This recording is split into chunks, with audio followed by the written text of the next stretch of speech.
Now, let's look at available hours and work calculated in here.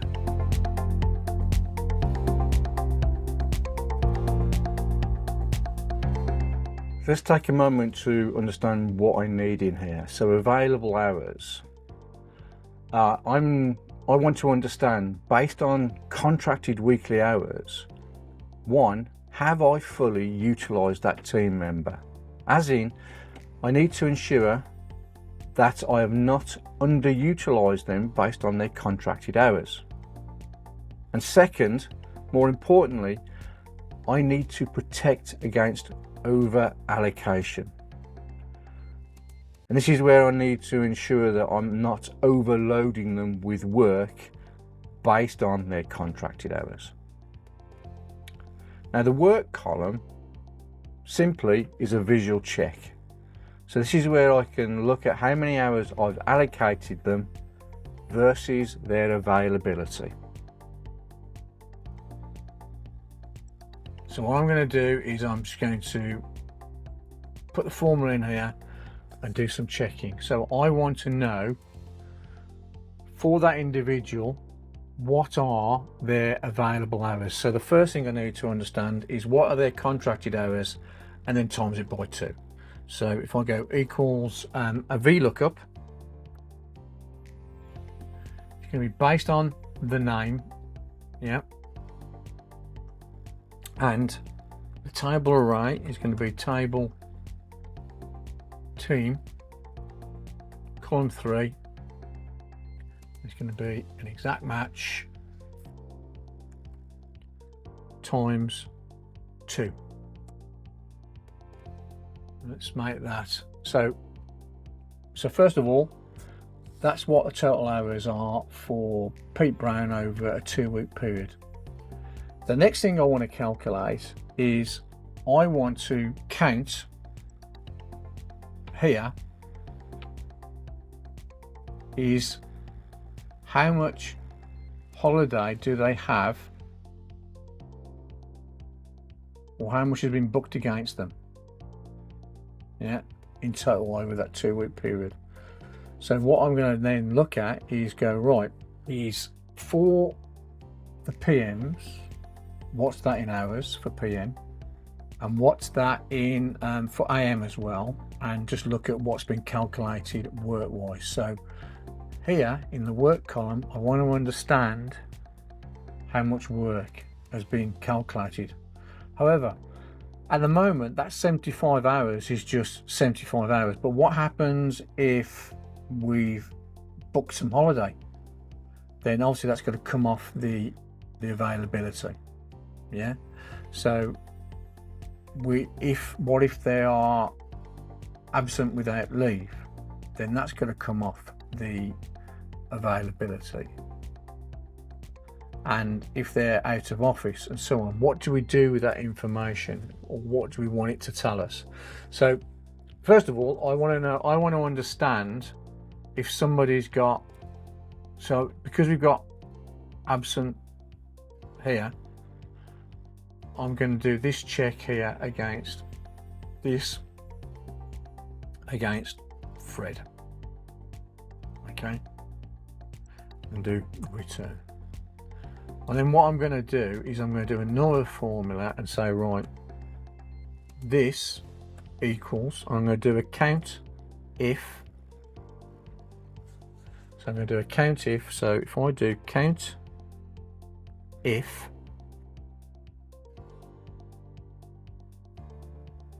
this, well, it's actually count ifs, because I'm doing multiple criteria actually. So count if, so range 1, if this here, I'm going to fix it because I don't want it to change. It's going to be the same for everything. So if I do function F4 and I just make that an absolute reference because it won't change, if that row and column is AM. Then my second criteria is if this here And here I'm going to do function F4, and then I'm going to do function F4, because I want this, and then function F4 again, so it's just the columns that are fixed, but I want it to change relative to the position of the row. Yeah, if that equals AL,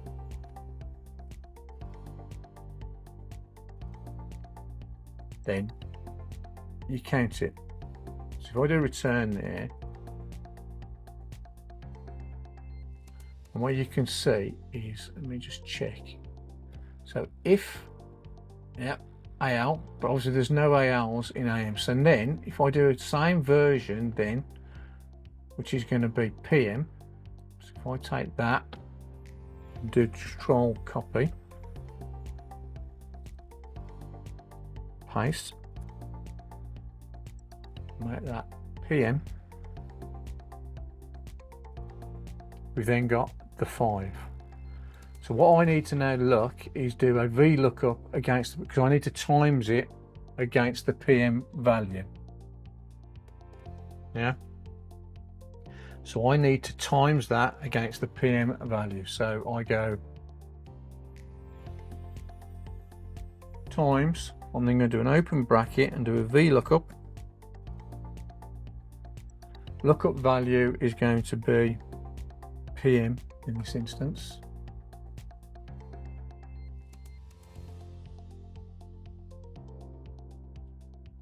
And then the table is going to be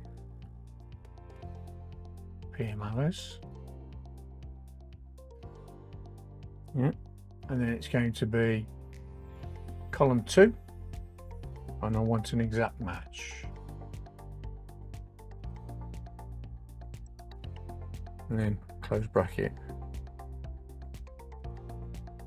So it's now calculated that over that period of time, the 17 hours. 17 hours that are absent without leave. And then I can do the same thing for the AM. So ultimately that is going to be, so that's absent without leave on PM, and I've got the same with, so if I just put here just something for me to, so it's AL,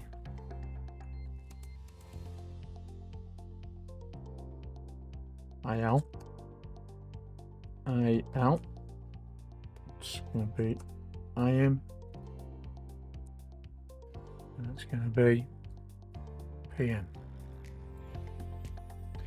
Now, so if I just take this and copy it and then change it to AM, control copy, put it in here, control V,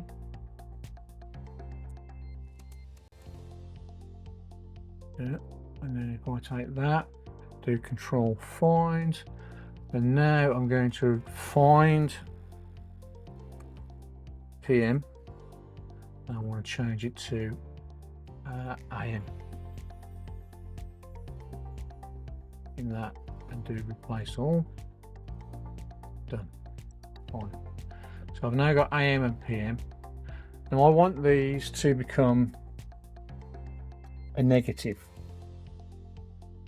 So because it's a negative availability, so because I want this to come off the availability, so this value to come off there, because that's how much they are available.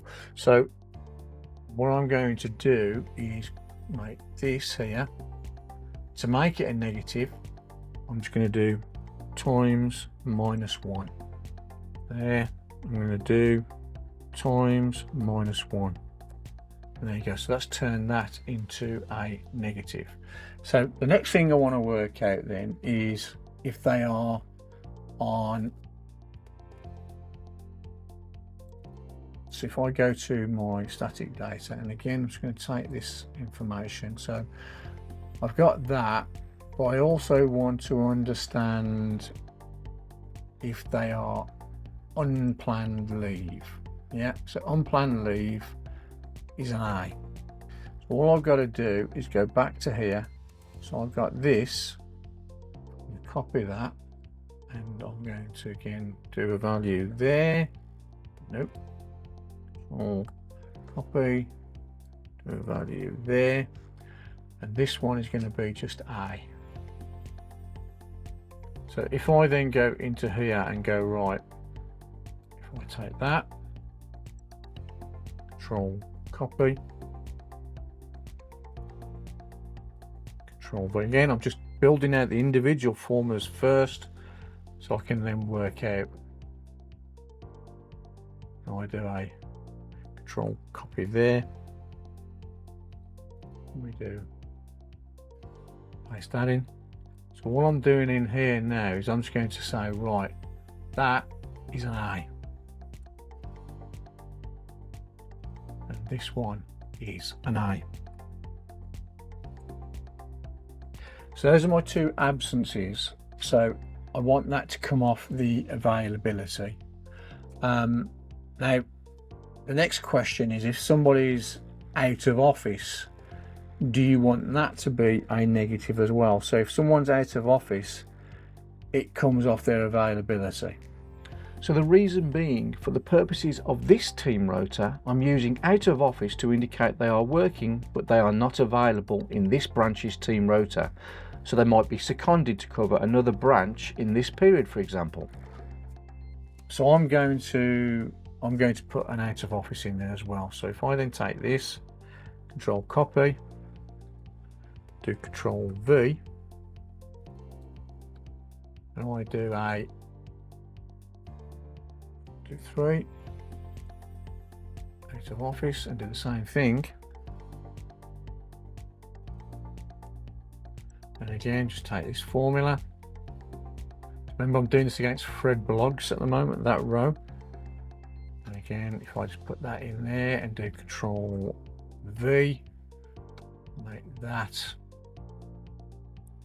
out of office, and then take this one here, copy that,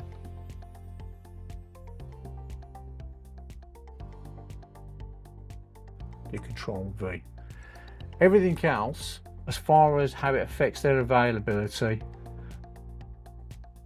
I don't need to know anything else, and make that out of office. And now I've worked all that out, is I've got the availability against Fred there, right?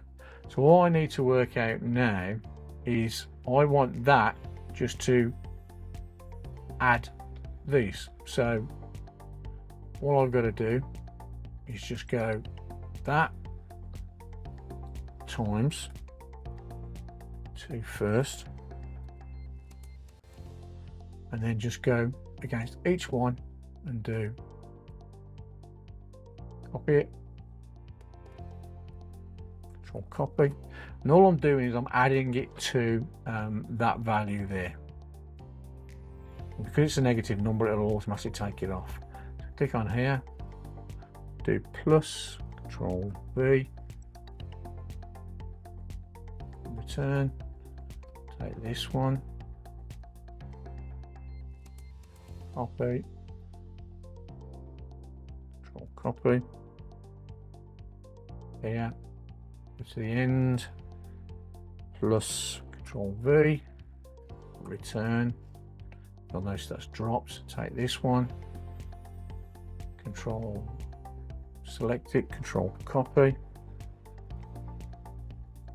to the end of the formula. So make this bigger. Plus Control V, return, and then take this one, Control copy, oops, take it, Control copy, escape, go to here, to the end of the formula, just do plus, return, and then go take this, Control copy, escape, go to the end of here. The reason why that's errored is because it's missed the count ifs there, and then do plus, Control V, return, and finally take the last one, make sure I select all of it this time before I copy it. Control copy. And again, at the end of the formula, just do plus. Control V. Done. So I've now got this calculating the hours, available hours. I'm going to put this into a bracket. Yep. And I'm going to get that to minus that. And hit return. So the objective here is to understand a team member's available hours in any given period, and to do this I needed Excel to calculate this and give me a visual representation. So the way I went about this is the net contracted hours. I need to calculate that first. So this is your contracted hours in that given time period minus any planned and unplanned leave planned for that period, and then minus any out of office activity also planned for that 2-week period. So that gave me my net contracted hours, and then to get my available hours, it was simply my net contracted hours minus the work allocated in that 2-week period.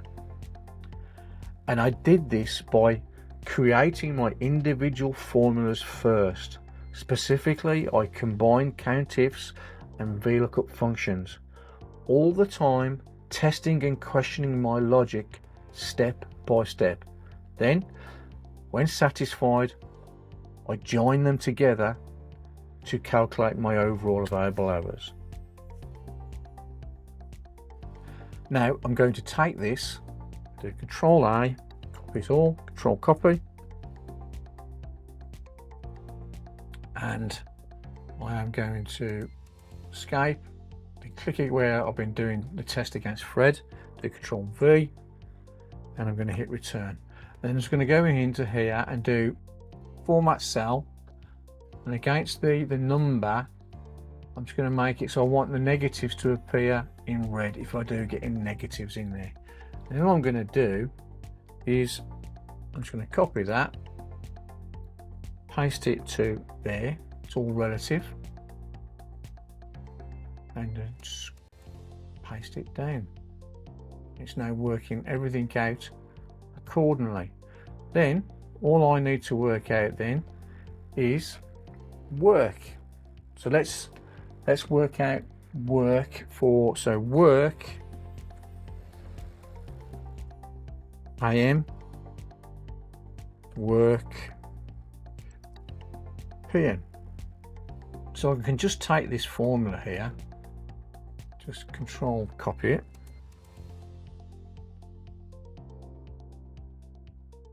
and I can paste it, and I can make that X. Yeah, I don't need it to times a negative, I just want the value as it is. Do X. So if you look at there, if it's got an error on this because there's no value, I have to change the wrong part of the formula there.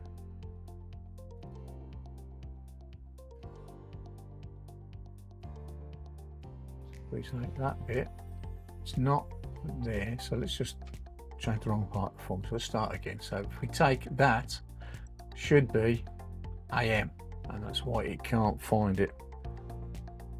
AM, it's that part I want to change to X. Do Bosh, and there we go. So that's 40. And then if I take this one again for the PM, Control copy, paste it in there, change that to X,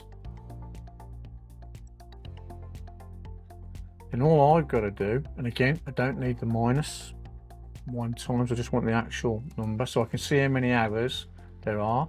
Then all I've got to do is add these together. So I just take this one here. Again, this is for, I do control copy. Yeah, and escape, go to here. Let's do that.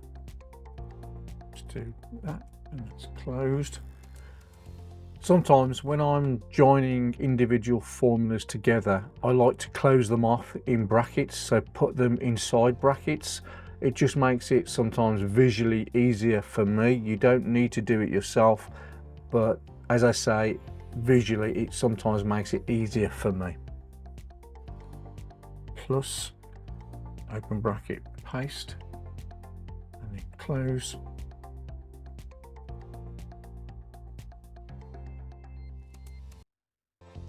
There we go.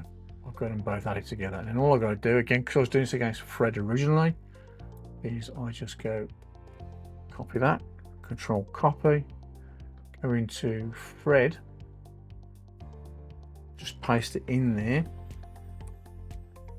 Now we can see it's now calculating that appropriately. And again, if I just then to copy, I now want the relative paste, do control V, copy that down. You can now see it's calculating work, and I can see what's being allocated and based on their availability. So I like that. That's all fine. I'm going to delete those formulas, and again, it's literally working it through. So again, I'm going to take that. Now, what I want to make sure here is, if that doesn't equal, if that's blank, I don't want anything in here. So again, same check. If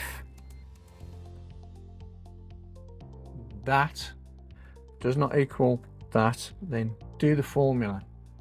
Otherwise, leave it blank, like so. Yeah, same with this one.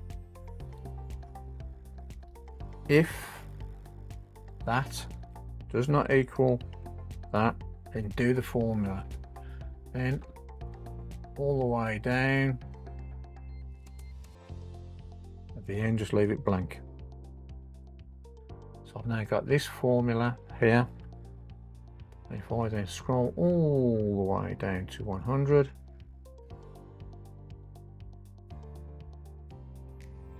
Control D, it's now done. Now, one thing I just wanted to mention here is, if I go to File and I go to Options, and we look at the formulas here, and I go, you can see this is unticked. If I tick that and click OK, you're going to see a bunch of green icons appearing in the corner. And if I just go over to that and then look at it, the formula in the cell differs from formula in this area. So basically what it's saying is this formula is slightly different to others in it, and that's because we've done things based on relative. So for the purpose of this, I've turned it off so these green arrows don't show. So again, if I go File, Options, and if I look at the formula and just take this off and do OK, it just gets rid of the, stop it looking messy. So I've now calculated the work and hours available. That's all working as well. So again, and remember to keep saving your file as well.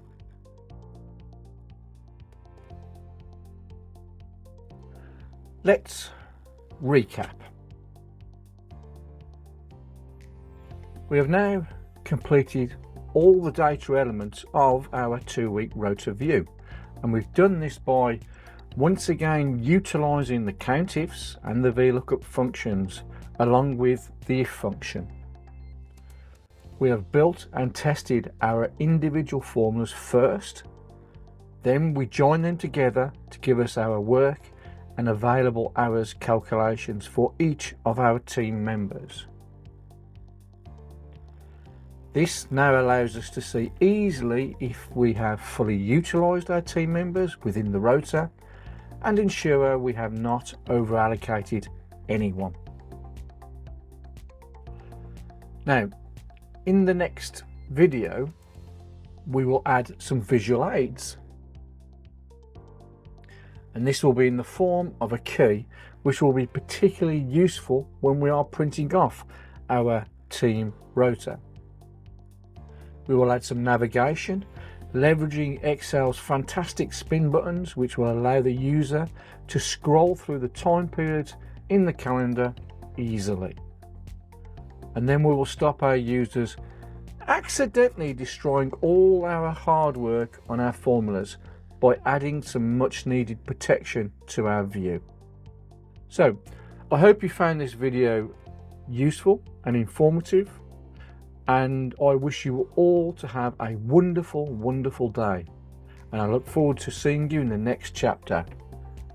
Bye bye now.